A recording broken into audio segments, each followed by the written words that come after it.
Hello, everyone, and welcome to another episode of the Fight Site Interviews. Today, we have the pleasure of having Mohammed Usman joining me. So, first of all, thank you so much for joining us today.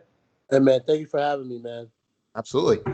Before we begin, real quick, make sure you check out thefightsite.com. You'll be treated to incredible articles and analysis pieces, breakdowns from just the most talented writers and analysts you'll see on the internet for mixed martial arts or any combat sports. Make sure you check us out on Patreon. You can support us directly and you get access to the Discord server, tons of extra content, as well as you can ask questions for the podcast and you can ask for special articles. And also, we can break down your fight footage if that's what you want as well. Make sure you check us out on YouTube, subscribe to the channel, like the video, comment. Same thing for Spotify, Apple, and Stitcher as well. Give us a high rating. We really appreciate it. All right, with that out of the way, Mohammed, again, thank you for joining us. I'm going to jump right into it. We have you for a limited amount of time. Your background is that you were a high school wrestler. You wrestled in Texas. You were a second team all district or something like that. Can you give us a little bit of a background on your wrestling accomplishments and why you switched from wrestling to doing football? Yeah. Wrestling. I was first team all district for wrestling. Right. Yeah. Perfect. I was ranked number one heavyweight in Texas in 2008. Mm-hmm. I lost. I got second in state. Mm-hmm. I lost double overtime to a guy named John Joffrey.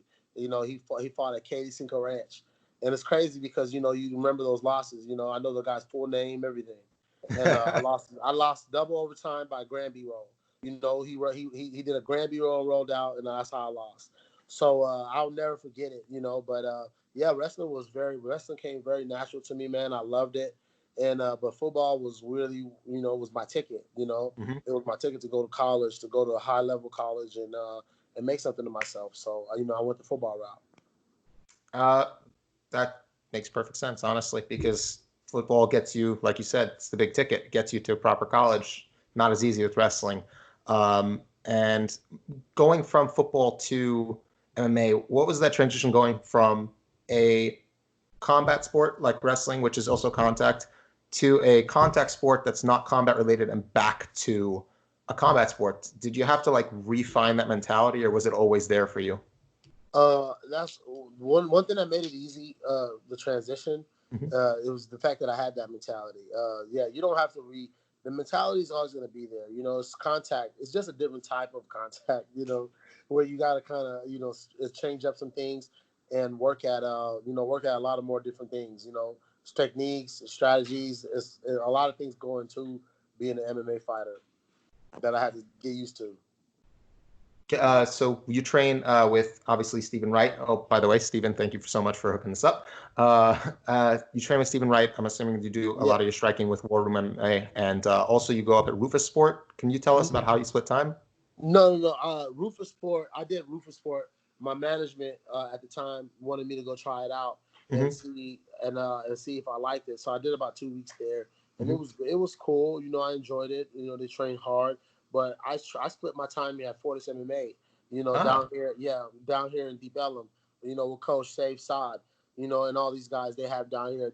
He's my head coach, and Stephen Wright is my head kickboxing coach. So everybody kind of has their own role that they play in the career, but I do a lot of my training at Fortis MMA, and then I split Fortis and then Steven, and then I'll split time between those gyms in Texas, and then I would sometimes I'll shoot out to Fort Lauderdale and train with my brother down there at Hard Knocks, and I split my time with those two gyms. Yeah, we're happens to be we're big fans of what Fortis has been doing and a lot of the guys there. So that's actually really cool that you train there. I didn't know that. I couldn't find that information online. So it's interesting to know you train at Fortis, Stephen, and also with your brother. Speaking of which, I know you've spoken about how he's a big inspiration for you, obviously, and that makes sense. He's your older brother, considering he's accomplished, and obviously, we're looking forward to seeing you make your own path as well. Is it a little? How does it work with being his brother? Does it kind of affect you negatively in any way, shape, or form? Do people kind of like you feel maybe? Go ahead. No. I feel like it doesn't affect me in any negative way. If anything, it makes people like even opponents. Like I was talking the other day, like everybody that I fought You know how people say it's just, oh, a regular opponent, this and that. Anybody that I fought has came to want to take my head off. And of course, you want to fight in any fight and be good, but you know what I mean. Where there's a different edge. It's like their Super Bowl. If they knock me off my last name, it's like, okay, now I have this guy with his last name, his brother's the champion. I have that on my record. So that means that motivated me to take my game to a different level, to make sure that every time I came in a competition, it wasn't just I did my best because they Hmm. were coming to give me their best. So it motivated me in a really good way. So that's really interesting. And one thing I actually wanted to ask you is your style is, I would say both of you have developed pressure styles.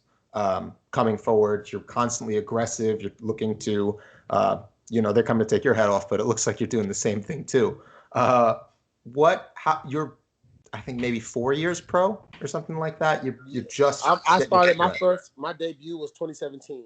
Right. Then I went 2017, then 2018, and then I didn't fight. No, I didn't fight in 2018. I fought in Hmm. 2019, and then now we're in 2020. Right. And So it's MMA is a crazy sport, man, because it's before you know it, I'm 3, 4 years in now, and it's like, okay, now it takes a couple more years before you even hit your stride or your peak. So I feel like even with my career, it's been moving rapidly. When you go to a lot of these other guys that and I've seen my career was expedited, and I would say a lot of it was to success of my brother, my name, but then me too, at the end of the day, I got to get in there and fight. yeah. You know what I mean? If you get in there and fight, you lose, there's nothing to talk about. You know what I'm saying? So I got to get in there and I got to fight. I got to win. So I put that chip on my back and my momentum. That's my momentum to go out there and prove that I'm special. I deserve to be here. I didn't just do this just for a hobby or because Mhm. he was my brother. I did this because I knew I could be one of the best in the world at it. Well, you certainly have the athletic background, and we've seen it in the cage. You are, I would say, by heavyweight standards, an extremely high level athlete, and that's obviously going to help you. And one of the questions I want to know is because harking back to my interview with Steven, he said that earlier in his coaching career, he would kind of have his system, and it was like that was what was going on, and that's what he was teaching. And then as he went along, he started to let the fighters incorporate what they feel works for them. Right now you're still young in your career, so are you more leaning towards just doing what's learning from your coaches, or are you also saying this feels good, let me work with you on this? Yes, I try to soak up from everybody. Of Like course. if I'm watching fights and I'm seeing Ngannou or anybody doing something that works, and then I'll go try it, and I'll go see. There's certain, even Mike Tyson. When I watch Mike Tyson, there's certain positions, there's certain movements that he does that come natural. People look at his head movement and look at all this and that, and they're like, "Holy smokes!" You know what I mean? But that comes natural to him. It's easy for him to sway his head left and right and do the little dance because he's an undersized heavyweight. So he had to really try to find ways to get under these tall opponents and come under them and attack them, in different ways that they weren't used to. So he built a style to match his size, his height, his weight. So everything that I try to do, that I tell me and Steven talk about, is that's why he's a great coach too, is because, we try to work with my strengths. What can I do? What can I do? What am I good at? What am I successful at? What is going to make me excel against an opponent that's 6'8", against an opponent that's 5'10"? You know what I'm saying? So we work at these things that I know come natural to me that I can just do in a fight without thinking about it. Hmm. uh, that, and with regard to that, I actually just with your last fight, you won by first round knockout. uh, that was something that I actually wanted to talk to you about, because you actually really timed that right hand perfectly. And you it was interesting to see someone who isn't working for so long. And your earlier fights, you were more wrestling, you were Yes. coming straight at him, and this one there wasn't even a hint of that. You were looking to set up that right hand from the get-go. Was it just a change in the confidence in your hands from your previous fights to that, and now you're starting to feel that confidence, and that's what's going to allow you to do that? Or is it more Yes. specifically for him? Yes, it was you can say it was confidence, but it's cage time. It's fighting in general. Like you have to fight to fight. Yeah, if that makes sense. You have to fight to fight. You can't talk to fight. You know, we get in the cage and we fight. You know what I mean? I can't talk my whole life and say I'm a fighter. You know, you got to legit fight to fight. So each fight is different. You know, when I first got in there in the early stages of my career, what came natural to me was just I have to wrestle these guys right now because I don't feel confident in my hands yet. I don't feel like, you know, it's not that I'm not strong. I was always plenty strong, but I just don't feel confident throwing them. They're not coming natural. They're not, you know, coming out like, you know what I mean? Like how they're supposed to. So the thing, what came natural to me is if I grab this guy, I can take him down and I can control him, you know, like in football. And then I'd rather have somebody on his back and me controlling them than me standing up getting hit. So, you know what I mean? So it came natural to me. And then when I got more comfortable, I started realizing, because in my mind I would think, what did I excel at when I played football? It was being fast off the ball. I was jumping the snap. I could go get sacks. I could chase the ball down. I could do these things. That's what made me different than other football players. So then I said, okay, how would that translate to fighting? So I finally slowed. It's like I took the time in my mind to literally slow the fight down in my mind. Like I forced myself to slow it down by just completely slowing myself down, even if it looks like I'm not really doing anything. I'm really trying to slow my mind down so I can see the fight in the fight. And it's just like jumping the snap. I knew I could hit this guy before he reacted. You know, so it was one of those things where it's just like I knew I could hit him before he even knew what was coming. So then I just did it. You know, I you love know. that. I love that because you basically are like, I'm faster, I'm more athletic, I know what I can do physically. I just need to hit him at the right time. Exactly. So that's really, you're taking advantage of your athletic ability, and that's something that fighters should do. Yeah, exactly. And that's one thing I was learning to hone. I'm learning to hone it more and more because it's like when I think about it, like I'm like, man, God bless me with so much athletic ability. How can I translate that into the cage? You know, how can I show these people in the cage how athletic I am? You know, because sometimes you'll get in a fight and it's a sloppy fight, and you really can't show somebody your athletic ability because it just, you know, it's just not that type. You know what I mean? That fight. You Absolutely. know. So it's like that. That's why I started understanding that I have to physically slow my mind down to a point where you could let your athletics show, you know, your ability Mhm. show. So I took my time. I didn't want to rush it. I just took my time with the guy. I was just walking him down. I was just walking him down. I was just feeling. And then I was just feeling, and I just kept trying to see what he was doing, and then just bop, I just hit him. It was great, and he was. You could see you were doing the. I like to compare it to. I would compare it to a Rumble Johnson, where he's not throwing, but he's Yes, you pressure with the know, yeah. footwork. Shout out to Rumble. Shout out to Rumble, man. I've been around Rumble. I've been around him a lot. I've trained with Rumble. I've got his energy. Like guys like Rumble Johnson, Vitor Belfort, you know, Sugar Rashad Evans, Tyrone Spahn. I've soaked up all these. Like these are my brothers. Like real. Right. These are my legit real life brothers. And I've like soaked all their energy up and understand how they are. And you click with them because they're all alpha males. You know, and alpha males represent all. You know, alpha males you know, connect with other alpha males.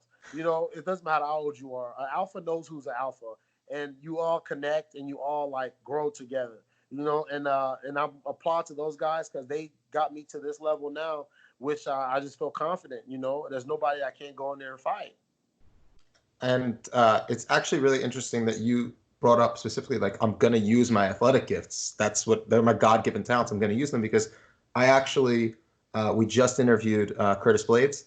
We just interviewed him, and he said the same thing. He's like, I could double leg them from across the cage. Why the hell shouldn't I? As I gain skills, as I gain more craft over time, and my athleticism might start to wane, that's when I could start changing my style and I can use all those things. But right now, I'm a blast W. So Yes, no, you're right, 100%. You know, and I blast up all day. You know, 100%. I love wrestling, but now when I'm getting to a point now that I see a lot of those guys, and you know, and a lot of guys like they're good. Don't get me wrong, they're good at striking. You know, but they excel. Like he excels a lot in wrestling. You Mhm. know, and his striking is okay. You know, like it's not bad. He's getting better every. You know, everybody's improving every fight. So he's Right, even getting better every fight. But it's like, why can't my striking be as good as my grappling?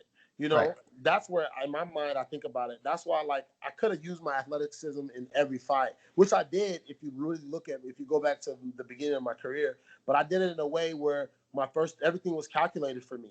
My first two fights I won by the same Kimura.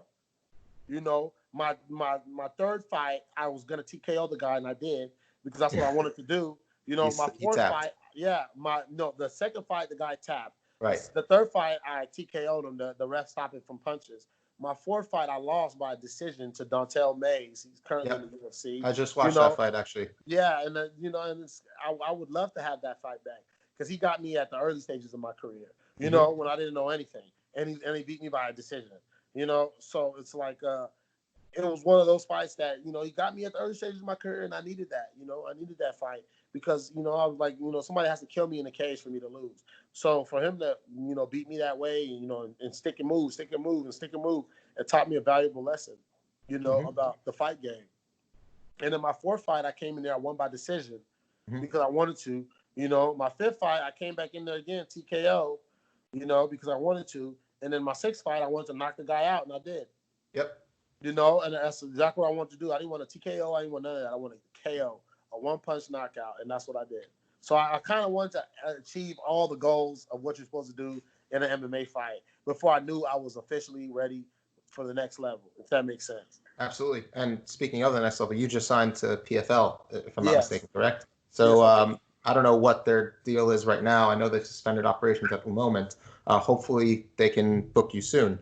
But one question I actually want to ask is because I asked this of wrestlers, and I think it's always interesting because I do jujitsu. I've been training for 8 years at Marcelo Garcia's in New York City. Yeah. So I always wonder, like, wrestlers in the sport always tend to become the wrestle boxer, I guess is the way of describing the style. What are your thoughts on jiu-jitsu and or submission grappling? Do you enjoy it? Is it something that you think you're going to be using significantly in your career, or you think you're going to more do the more striking and wrestling? Man, I'm not gonna lie to you, and I've been really talking about this with my coaches too. I'm starting to do more jiu-jitsu, more and more jiu-jitsu. Like I want to tighten up that aspect of my game, and I know jiu-jitsu, but I'm saying I want to get to a point where I could be on a Gilbert Burns level, or a Verdum level. I want to be able to, because these guys are so gifted on the ground that it gets to that it's ridiculous, and plus I know my athletic ability. I can take anybody down, anybody. So why that be the end of it? Why do I just take a guy down now? I'm just trying to control this guy. Why not take him down and know exactly that if I get him down, he's completely done? Because whatever he's gonna do, I'm 3 steps ahead of him. You know what I'm saying? And then the thing with jiu-jitsu that I love is you don't have to be strong to do it. Jiu-jitsu is finesse, it's movement, it's your body, it's angles. You know what I'm saying? And it's that's why it was created. It's for these guys to beat these super big guys, these crazy guys that that come in and trying to throw hard dongs. You could just grab his legs and twist his legs and do different things. So I want to get better at that because I know I'm very athletic. But if I could match that with my jiu-jitsu, I could be I would definitely be the best in the world. So I definitely want to tighten that game, tighten that aspect of my game up. Do you plan on using doing both gi and no gi, or are you going to strictly stick Both. with no gi? Both. Yes, because the gi prepares you for no gi, and the aspect of it just gets you just better prepared, and the conditioning is crazy too. So just being in the gi and just training, and it gets you in those positions that when you have a guy now that without no gi, the grips are just it just feels a lot better. Absolutely, and somebody can control a much larger person with the gi, so it prevents you from just exploding out of positions, and it forces you to be more technical in your Exactly. escapes. Exactly. Do you plan to do also some jiu-jitsu competitions in addition to that, similar to I guess like fencing? I haven't even really thought about it, but I'm open to it, because a lot of these jiu-jitsu tournaments just turn into wrestling matches. So I'm okay with it, I mean, at the end of the day, I'm okay with it because that's really what it does. I'm just the more and more you just go and see these matches, all these jiu-jitsu matches just turn into just wrestling matches that if your guy gets your arm, you're screwed, or you get your leg, you're screwed. So it just turns into that. You're describing my entire first 4 years of hating wrestlers whenever I showed up at a competition. Yeah, they're just just hating grappling you. them. They're just grappling you, just trying to grab you. Yep. Trying to, They just hold you for the entire match with an exactly. advantage. Oh, now, Exactly. now, now I got sneaky. You shoot a takedown, I'm throwing an armbar right over the top, and it worked. It Exactly. worked. It works now because they're not so simple. It's not so simple to shoot when I'm shooting that armbar over. Yeah, exactly. That's great. What are your the PFL? I actually want to talk about this because I'm actually a big fan of their format, their regular season, their playoffs, their $1 million prize for the championship. They seem to get their fighters way more fights. You know that they're much quicker. It's compared to large organizations, which are maybe 2, 3 fights if you're lucky per year. That's something. Was that part of your decision making with going to PFL that they would give you more fights? Yes, it was actually. It just the PFL just made sense. At Mm-hmm. the end of the day, at the end of the day, of course, I want to be in the UFC with my brother. I want to all my goals that I want to achieve. I'm gonna achieve them. It makes sense because I'm still early in my career. Right. Why not get to the PFL and keep building, keep growing, and keep getting better at the same time making a good living. You know what I'm saying? A darn Absolutely. good living. Why not? It's common sense. I can get better and make money before I go to a different level, and the PFL is at an extremely high level, but I'm saying I can go over there, keep growing, make money, and plus it's a year, it's and if I win the title, I go again. At the end of the day, why not? And just keep growing as an MMA fighter and getting better. The UFC is not the only organization that you can go to make a living for yourself. And I feel like just the name alone, it holds that weight. The UFC, everybody just wants that name, but it's like I never cared about that, and that's what I told all these, everybody asked me. I never cared about the name, man. I got into this to be able to feed my family, and survive. I didn't care about the name. I didn't care about none of that stuff. That stuff doesn't bother me. I just want to win. And also, you don't have to deal with dumb trash talk. Exactly. Is that something that you like have no patience for? Because I'm sure you see it that It's not necessarily I don't have no patience for it. I just don't. Man, we're gonna fight. At the end of the day, you can trash talk because certain people get hype and psyched in their own ways. So Mhm. I can't tell it because in football I talk shit. I'm gonna be honest. Who did it? In football you talk. You talk smack. That's just normal for you to do. It's just a normal thing. You know what I'm saying? It's like so even Absolutely. in fighting has humbled me. In the aspect of like I'm gonna fight. So I let my talking in the cage. My preparation has built me to where I'm gonna let my talking. I can talk trash off and knock you out.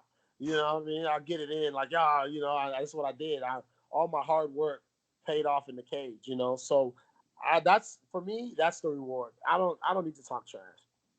I I I wholeheartedly subscribe to that. I just want to see the fight. I don't care about the lead up so Exactly, much. man. If it Yeah, makes you're you gonna hit money, each then other. fine. But if Yeah, not, just please fight. man, you're gonna hit each other. We're about to hit each other in the face, man. Doesn't matter what you said. At all.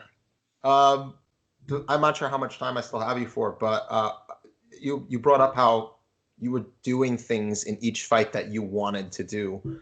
Is that your approach to training and overall in the cage, where you work on something and you're like, I'm going to apply what I'm working on specifically in the cage, or is it more like I'm going to use my A game and build up the other games type of thing? Uh, I'm kind of let me. I think I'm kind of understand what you're saying. Mhm.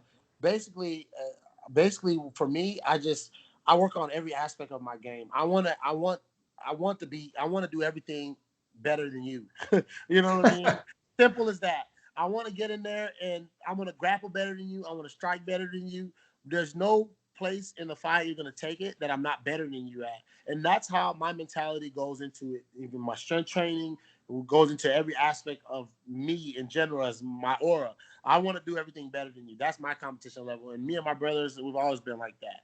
My brother wrestled. I wanted to be better than him. He won the belt. I want to win the belt easier. It's certain things. It's certain things you want to just do because it's the competition in us, and we're very competitive. And we've been like that for ever since we were born. We've just been, it's our nature. So that's what got me to this point now. And I'm just going through my journey, and I'm realizing that this journey is for me is really special and it's mine. Like I'm gonna go to the PFL now and go into this PFL tournament and do all these great things. I'm excited for this journey, and I'm just glad that my game is just evolving, and and I just want to do everything better than my opponent. I that perfectly sums up exactly what I asked. You did understand my question. So the other thing I wanted to know is, and I've asked this to someone else, and I want to know. You said it's slowing it down earlier, slowing it down so you can kind of like use your athleticism at the right time. One thing that we've seen with athletic fighters is they can kind of I guess the term would be skip steps, skip technical steps, because you could just do things other people can't. It's just the way it is. How do you and your coaches avoid that pitfall? Repetition. We rep it and rep it and rep it and rep because that was one of the things that was happening to me in my early stages of my career, that I was just so athletic that I would skip steps, that I could easily just like even a takedown, instead of me properly attacking and exploding in the right way, I could just grab somebody and slam them. And it's like you can't do that to everybody. And the higher the levels, that you're gonna have to get through some people with technique. And we have to learn that now before we get to those levels, before we get there. And it's like, dang, why didn't he learn this earlier in his career? I want all the techniques to be down. I want everything to be down. So when I get to that level, which I'm on my way to, I'm real close to, I can, I can show these guys that I'm very skilled in every aspect of the fight game. I mean, my final main question is sparring. What is your personal thought process on it, on hard sparring versus technical sparring?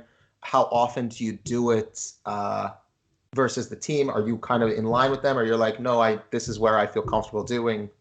Give me your thoughts on it. Yeah, in that aspect of the question, I do a lot of my sparring in Fortis MMA with Saif, and they have Alonzo Minifield, Tyron.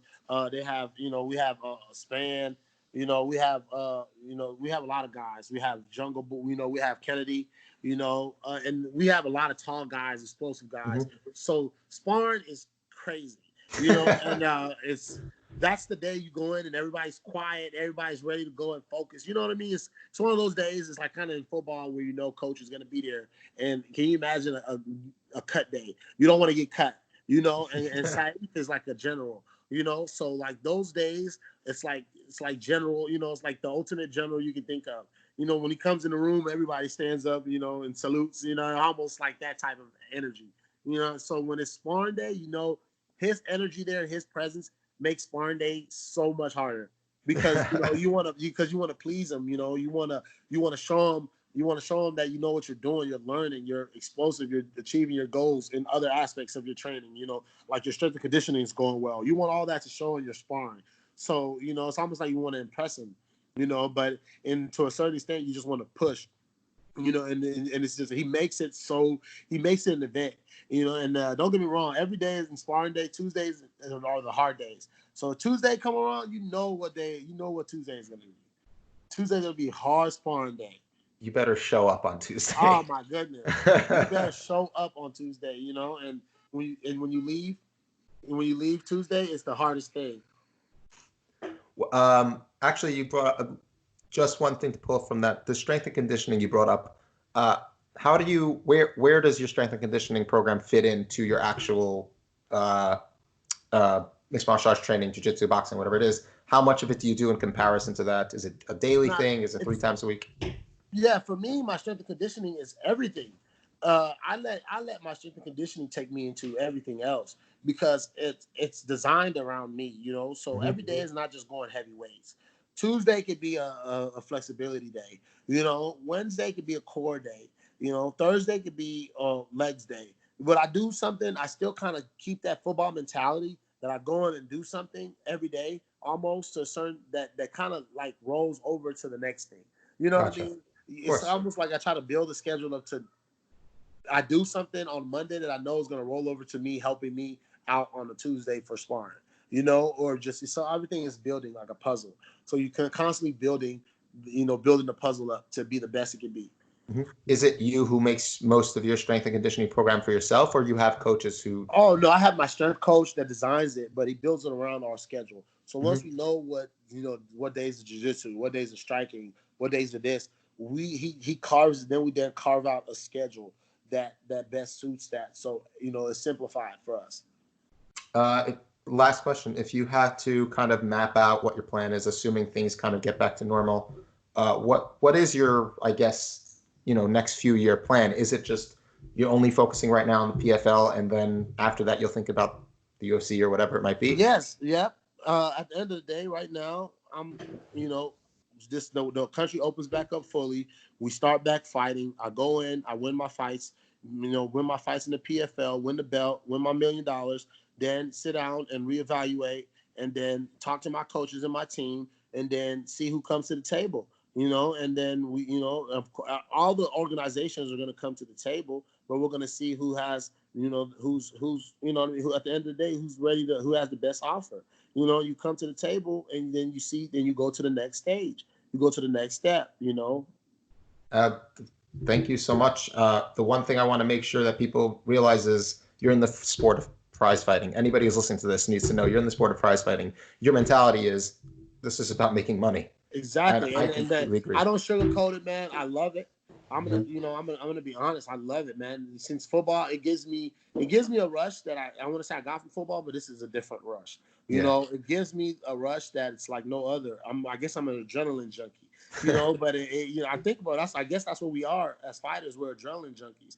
But it gives me a rush that I can't describe, and I love it. But don't get it twisted. We do this to feed our families. You know what I mean? If that was the case, then you could just go on the streets and fight everybody every day. We do this to feed our families, and we excel in it. And it's not that, people get the notion that fighters are this and that.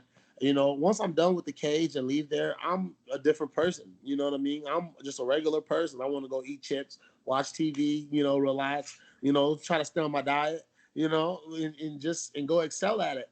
But in general, we're just regular people, man, that want to feed our families. So, that's me. Well, Mohammed, thank you so much for joining me. It was an absolute pleasure. You ended up staying for more than twice the amount of time you said. I really appreciate it. Man. No problem. Pleasure. It was good conversation, man. Good energy, and that's the number one thing with me, man. When energy is good, life's good. Hell yeah, I'm with you 100%. And with that, everyone, thank you so much for listening. I've had the pleasure to have Mohammed Usman. Before we go, is there anything you want to shout out? Your Twitter, your Facebook, anything you want to make sure people follow? Any sponsors you want to just shout out? Yeah, man. I would like to just thank, all my fans, everybody that supported me up to this point, my family, my mom, my dad, my brothers, my sister. At the end of the day, this coronavirus and everything that's happened has really showed us, man, like you got to just love your family. Life is short, man. Hug your family, kiss your family, love your family, because, one day we'll be here, the next we won't. So let's just make the best of, our time here and just love our family and love ourselves, man, and just live a peaceful life. I cannot end anything better than that. So thank you again for joining me. Make sure you visit the fight site. Make sure you check out the Patreon. Check us out on YouTube. Like, share, subscribe, all that. Stitcher, Apple, and Spotify. I think I got all of that correctly. Thank you so much again, Mohammed. It really was a pleasure. I really appreciate it. No problem, man. Pleasure was mine.